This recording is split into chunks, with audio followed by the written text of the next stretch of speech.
Hello and welcome. I'm doing a review today for LTA. This will be my first one, and we're going to start off with Kite Runner.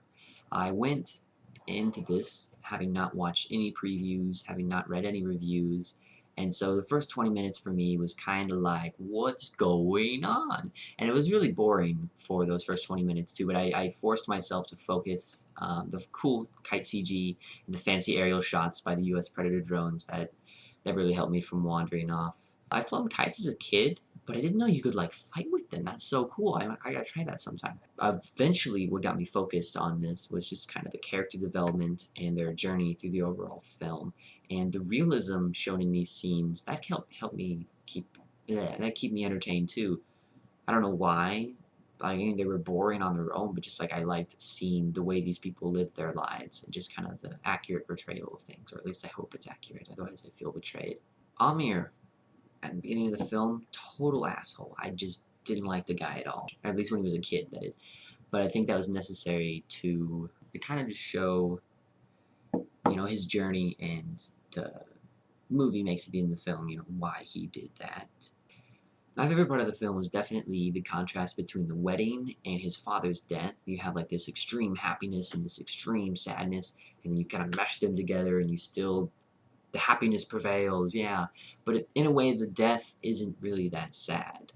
Well, it is, but I don't know.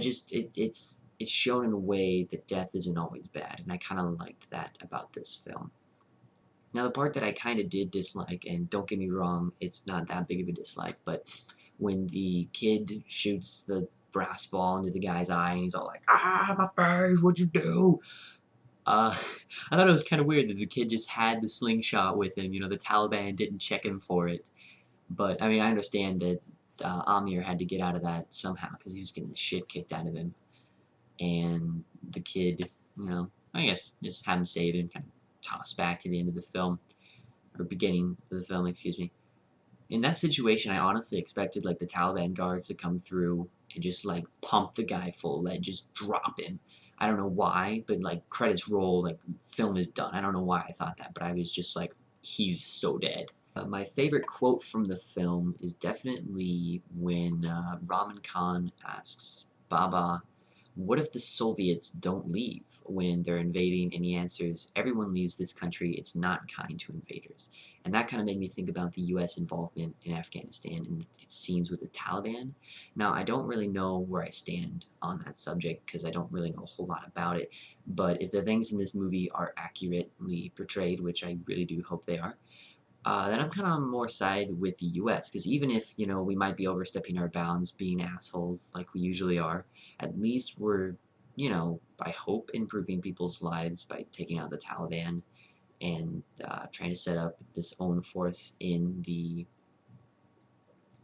country. But one important part I noticed in the quote is that he uses the word invaders. So I don't know if in Afghanistan the United States soldiers are thought of as invaders or if they're like peacekeeping force that's going to help everyone out. The one thing that really stood out to me when I was watching this movie was the culture of the Afghan people and how even though it's different than American life, religion, the way they dress, the way they talk, that's okay because they still are living their lives peacefully and happily, at least for the first part of the movie. And so that kind of got me thinking that diversity is more than just, white people, black people. That it's really just diversity is the spice of life or whatever it's supposed to be. That it's a wonderful, wonderful thing because you get to see all these different types of life and you can really live whatever type of life you want that's going to make you happy. And just, I don't know, the different ways people live life and that they end up, with the same thing, being happy. So that's my review for Kite Runner. I would definitely recommend this if you're kind of looking for a slower film that has an underlying message. But I mean, if you're looking for something that's going to be like entertaining the whole time, maybe you don't have to think about it too much. Maybe don't watch this. But if you're looking for something that's just a good film, makes you feel good, go for it.